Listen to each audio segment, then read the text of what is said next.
Uh-oh, give me 1 second. Having PowerPoint drama here.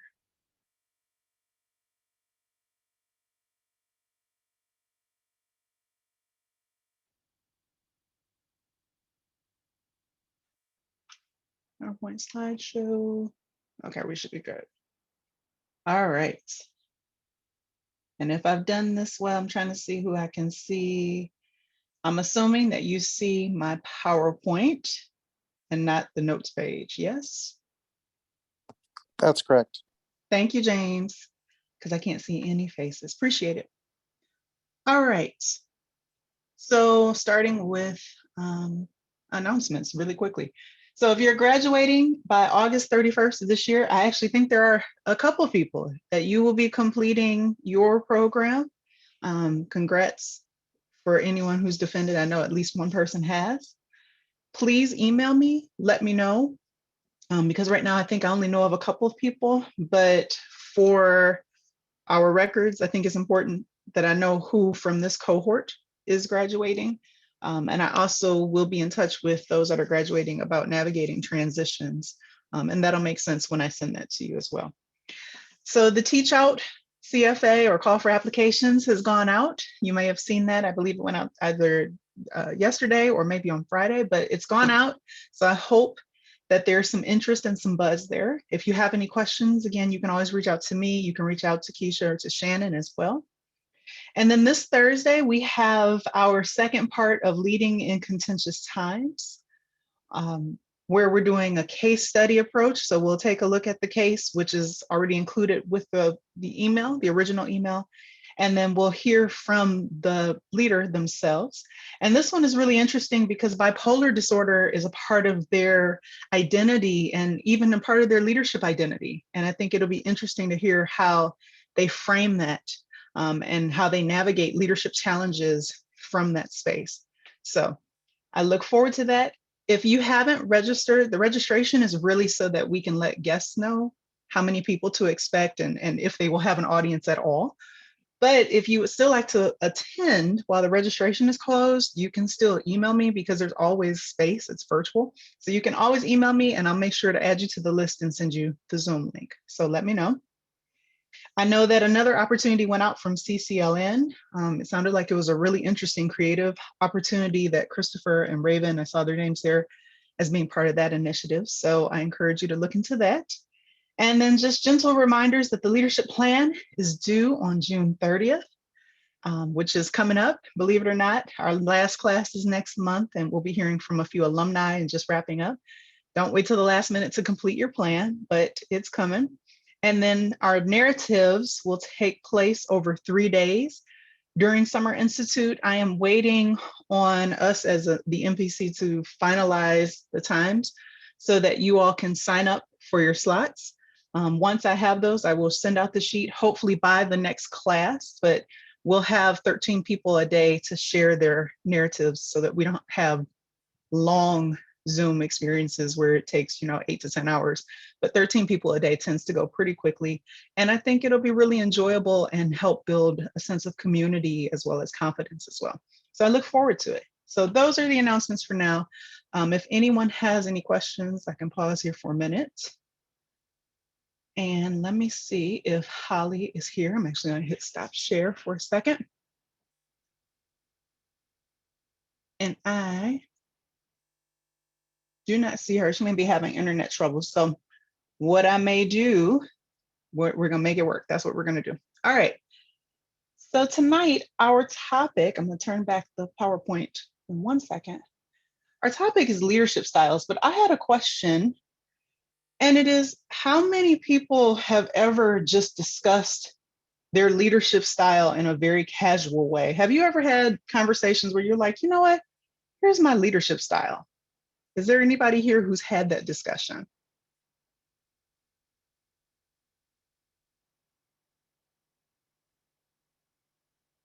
I see Sheridan has a thumbs up. Sheridan, are you willing to share a little bit more?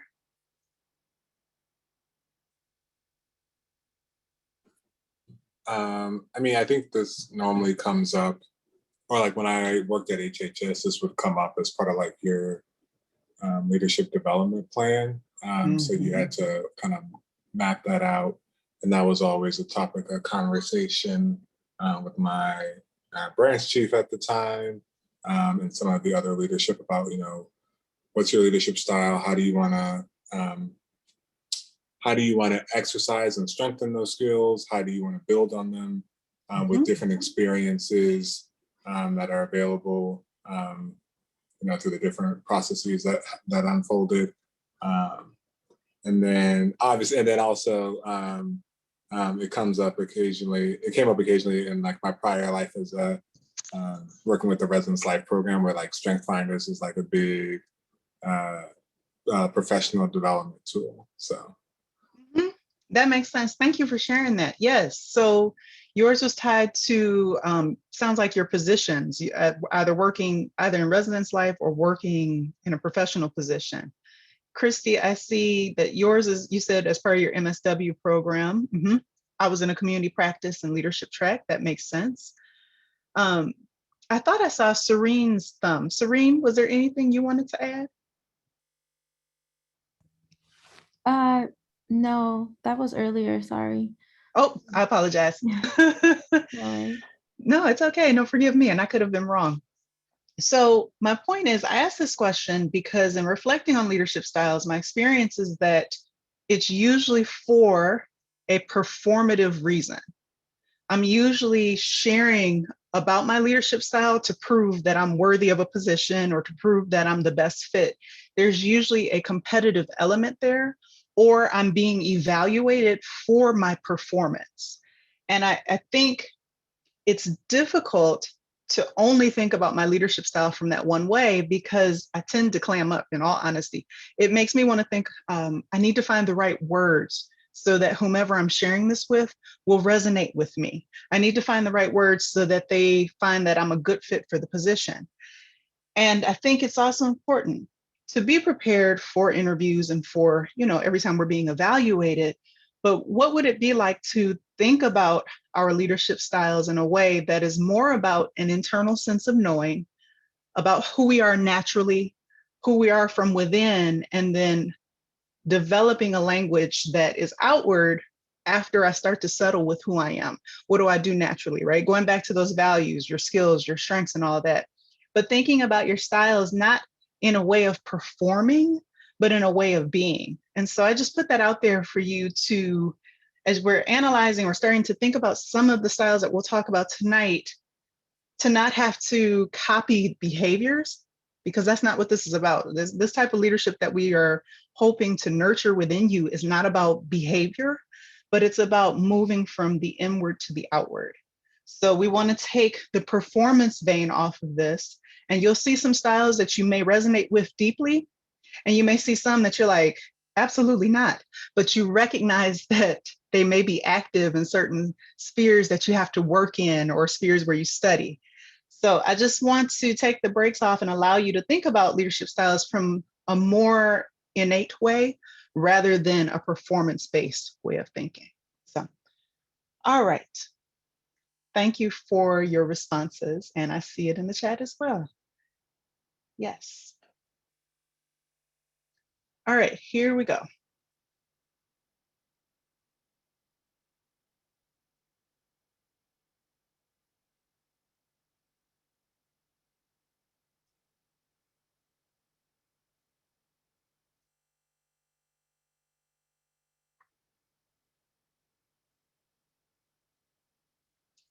Okay, thank you for your patience. Whew. So leadership styles, learning more about how we give light. So I'm sure many of you are familiar with civil rights activist Ella Baker, who really was a pioneer and a champion for shared or distributed leadership. And the famous quote is, "Give light and the people will find a way."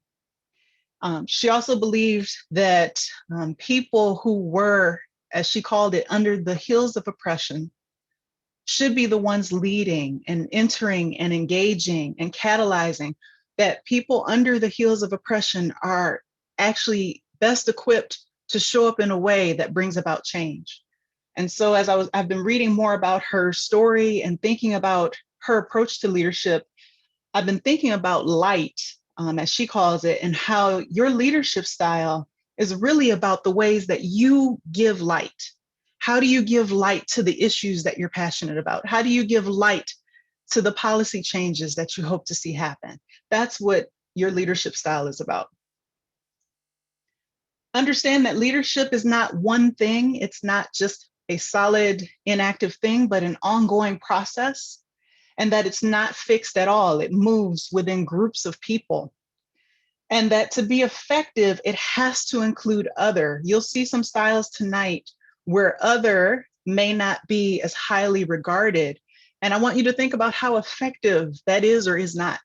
But understand that leadership really is about a process. And so if I understand it's a process, then I don't have to ascribe to be a certain thing. I don't have to work to be one thing. It's an unfolding process, and it happens amongst the people that I'm working with, working for, working among, sometimes leading directly. And so if I can keep that in the center, I can allow my leadership as well as my leadership style to unfold.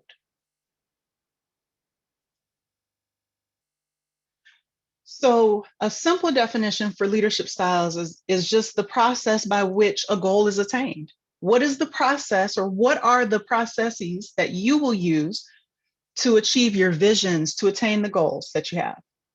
Leadership style is also the way we steward our character, our skills, and experiences in a way that connects us with others to work toward a shared vision.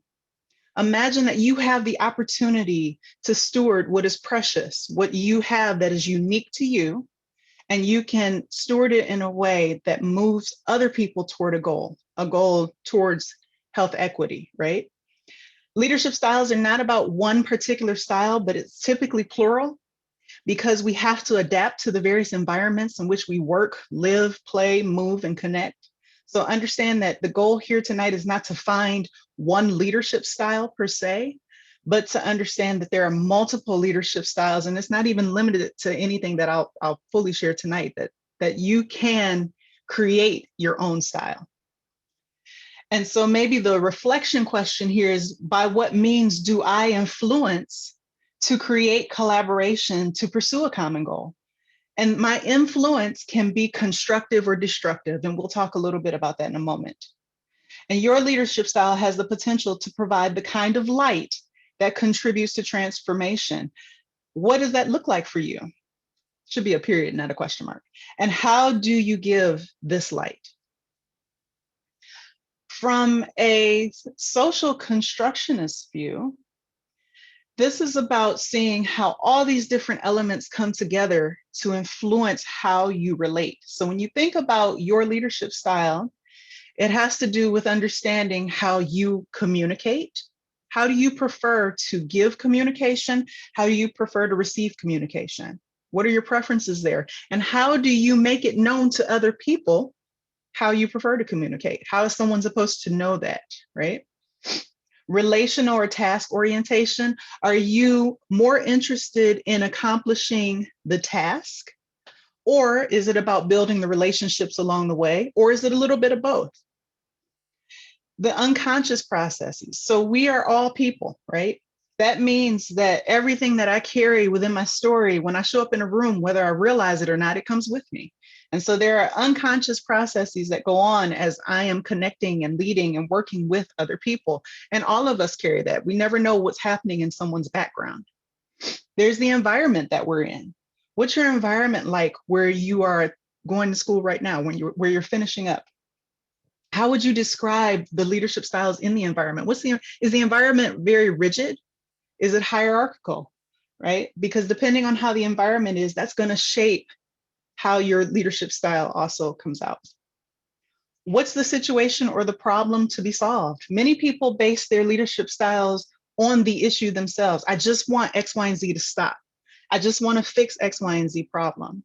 And while this isn't necessarily a negative leadership approach, it may ignore all the other elements that go along with it. And we run the risk of resolving a problem without shifting a system. So the problem, understanding the problem is part of developing your leadership style, but it's not the whole basis for a leadership style. Then there's your inner self, your identity, who you are, back to those values, your strengths, your vision. how you respond to conflict, who you are as a person, in addition to your own lived experiences. When I was supervising someone whom I used to work with in another position, I actually was thinking about this story when I put this slide together. I had someone who, when all of these bubbles showed up for them, there was what I was saying to them in terms of work, and then there was what they were actually hearing.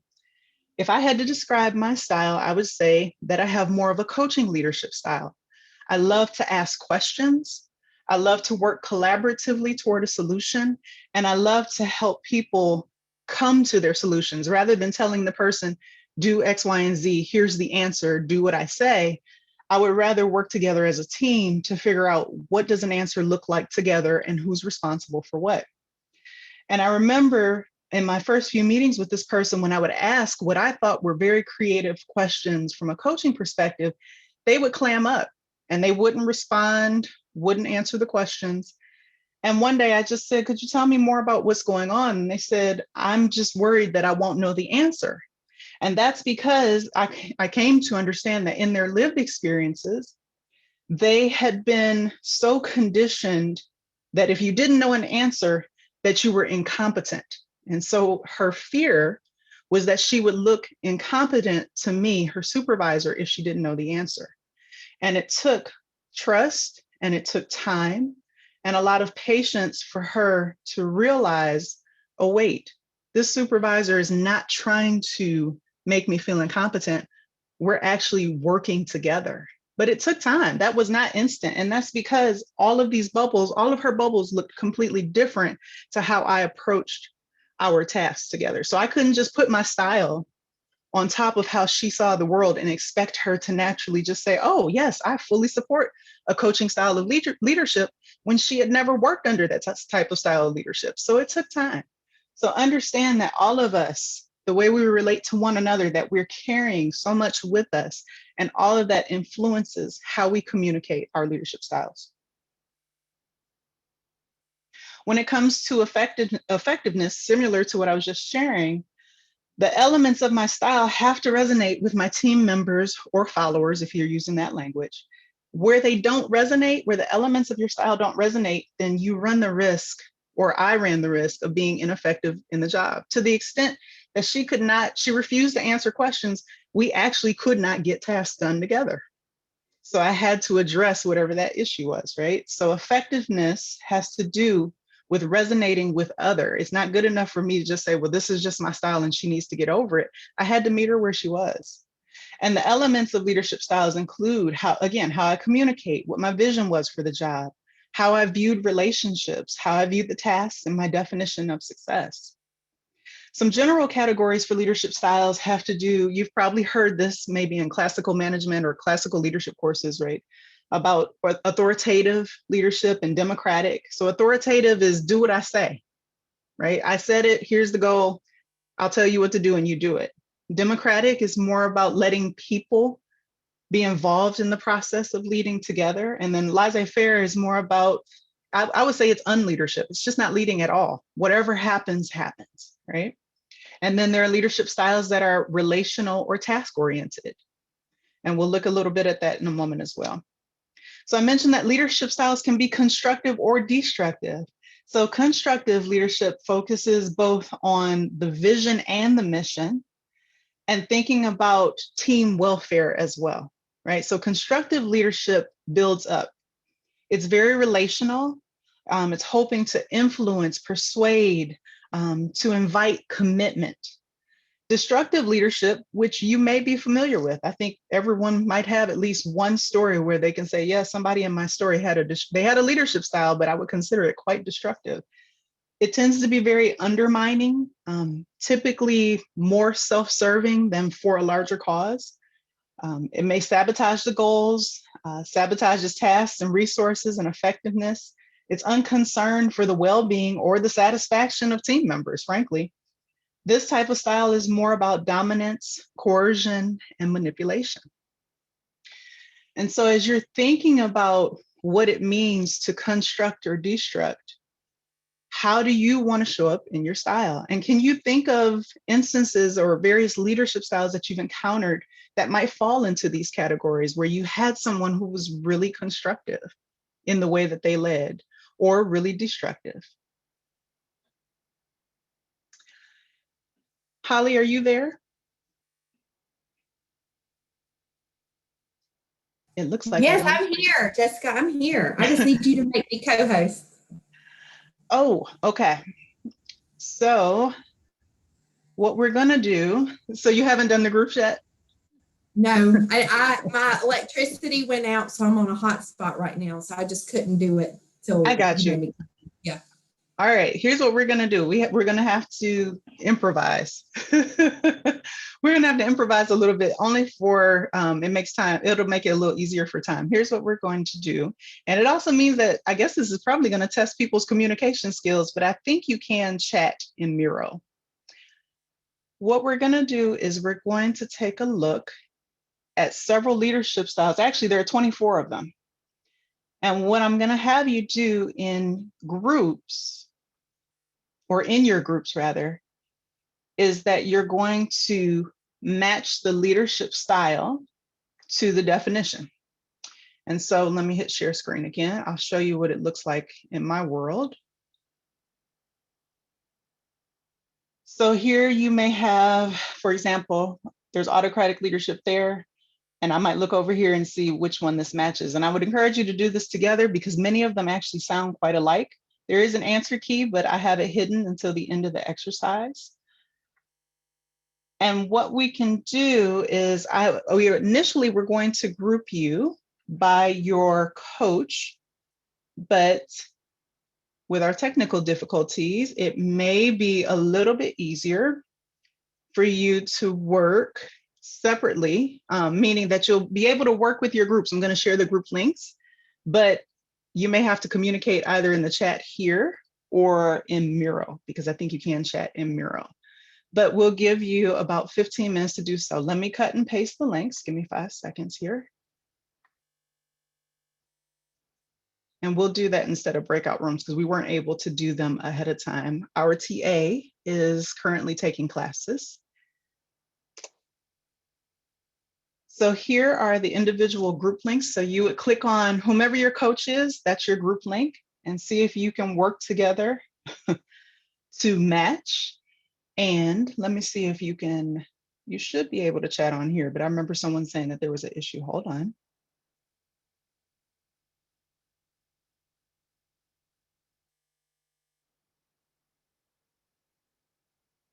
Okay, so you should be able to chat through Zoom as well.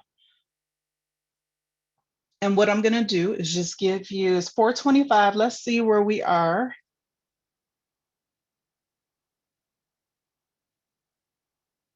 In about 15 minutes or so. And if anybody has any issues with Miro, let me know. I can also walk you through it very easily if anyone has an issue on how to navigate it. But over on the right side, you should see a small white box in the corner, and that helps you find where you are on the screen. And there you go. So let's see how we can work together and what you can resolve. And I'll be able to check the rooms, or the Miro spaces rather, to see what it looks like.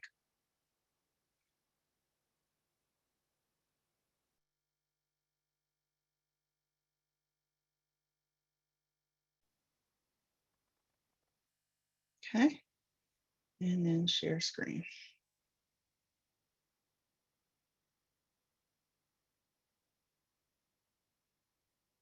All right, let me fast forward because I don't know how we got back on the announcements.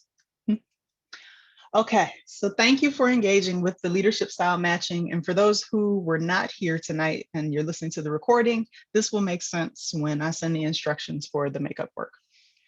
Okay, here we go. So I just wanted to lift up a couple of leadership styles that may be directly applicable to you all and where you are and what you're hoping to do. The first one I would lift up is transformational leadership. And this is about creative thinking and being able to see pathways for change.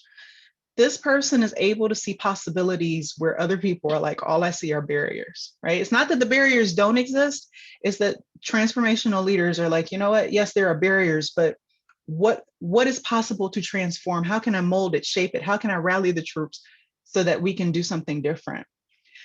This type of leadership requires strong communication skills and a strong motivation and dedication to change, because it can be exhausting. As you all know, this work that you want to do has a level of exhaustion to it. It can be invigorating and also exhausting at the same time.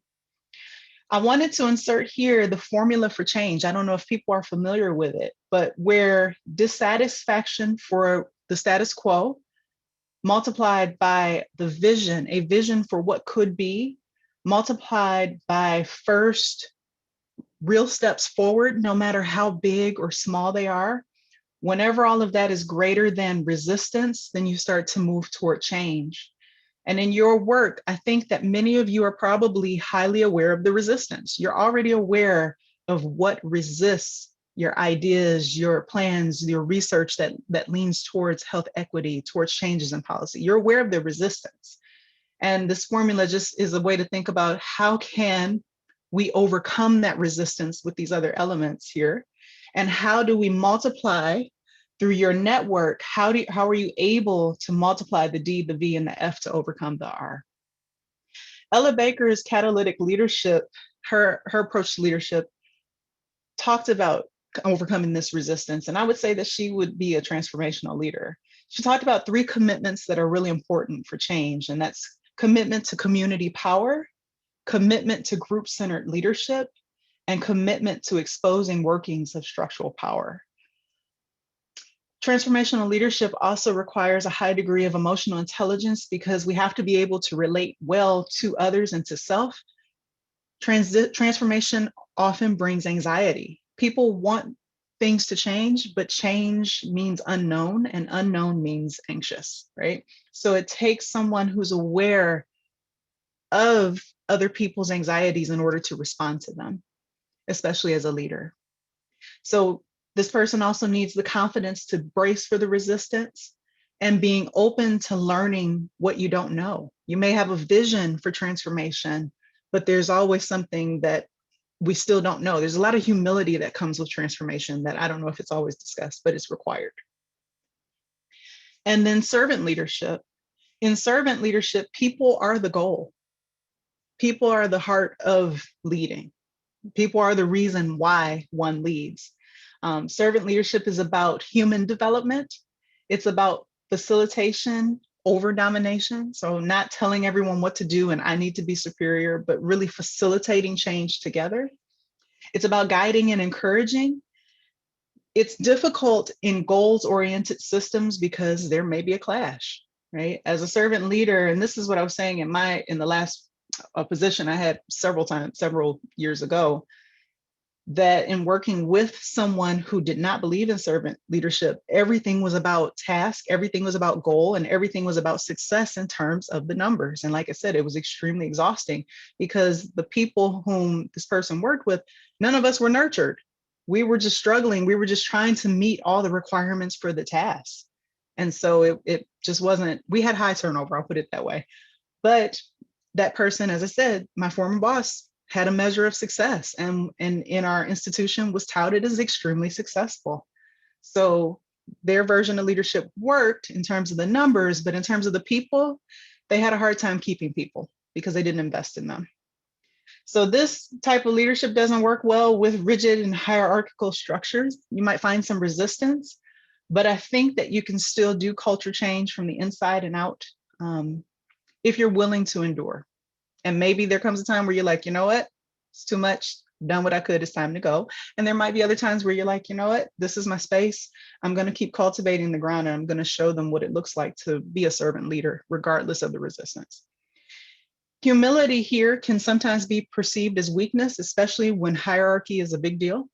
So keep that in mind, that any type of servant leadership, I think any of the transformational leadership or visionary leadership styles, they could be misperceived and you could be misunderstood. But knowing who you are, being grounded in your being grounded in what you stand for and what your values are, may help you again overcome that resistance as you're misunderstood. Because humility, as we know, is not a weakness at all. Humility is what invites other people to join us on this journey.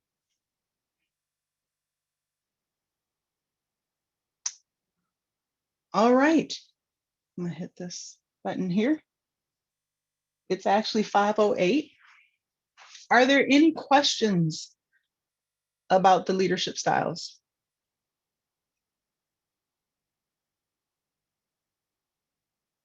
I have a question. Yes, I can't see who said it. It's Monty. Hey, Monty. Hello. So I was thinking about like whether these are kind of like the personalities where you maybe have like a base style or you really only operate from one style, or whether it makes sense in terms of an efficient use of one's time, capacity, and resources to think about different leadership styles as like a toolbox that you can navigate depending on the circumstance if you want to be like a super evolved human. Yes. So I would think of them as a toolbox. And you know what? I just realized, Monty, when you said that, I missed it.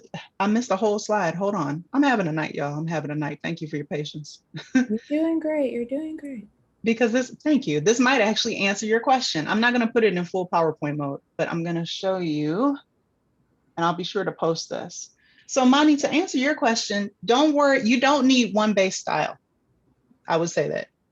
Some people might say, but I feel comfortable that way. If you feel comfortable that way, do that. But in terms of the basics, I wouldn't say you have to pick one.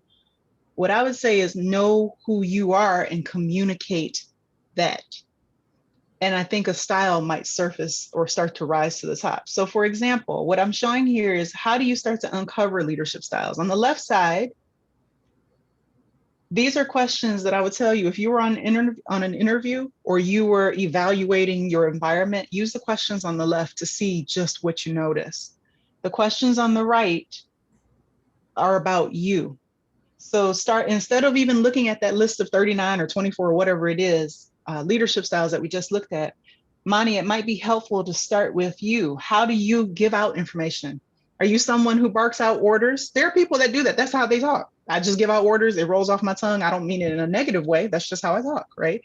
How do you give out information? How do you radically listen? How do you take in information? Are you listening for just the most efficient nugget there? Are you listening for their whole context? How you communicate says a lot about how your leadership style will show up. And then relationships. How and with whom do I build relationships to accomplish a goal? Is it important for you to have a relationship with every person on the team? Or is it important for you to delegate power to other people and they work and then they report back to you? But you know that answer, right? So think about how are you oriented towards relationships when it comes to leading? How do you establish your vision? Is your vision established purely in your mind? You show up to work and you say, you know what, here's the vision. Everybody can get on board or they can get out the way. Or do you say, you know what, here's a working vision and I'd like to invite some people to give feedback on it. And there's a time for both. There's a time where you just need to show up with here's a direction and here's a path. And there's another time where we have to think about, you know what, I might need to bring some other people to the table, but who that is will depend on the type of relationships that are important to your leadership style. And then how do you communicate your vision? Do you allow for input? Is it something that you post one time and that's it? Or is it something you revisit over and over? When it comes to tasks, how do you want tasks to be accomplished on your team? How do you delegate responsibility, or do you feel like you are responsible for everything? And how do you communicate your expectations? And then success. This is really a values question. What defines success for me? Is success for me about achieving the goal? Is success for me about the people being nurtured along the way? Is success for me getting promoted? I did so well that I got promoted, right? You have to think about what defines success. But if you can start to answer these questions, then you might start to understand what your leadership style looks like. And it may or may not resonate really closely with some of the ones that are already listed. You might find that it resonates with several, but these are questions for you to reflect on. So I hope that's a little bit helpful. And I'm sorry I didn't show that when I was supposed to. No, it is. Thank you. Mhm. Yes, I see Monica's comment here about the 360 feedback. Yes, it's a tough one. And it is Jen, I agree, it's a great opportunity to learn new things, but 360 feedbacks are not easy to see how other people see us. Mhm.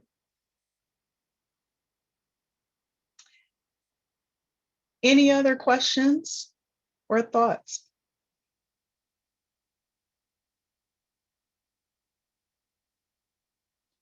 All right.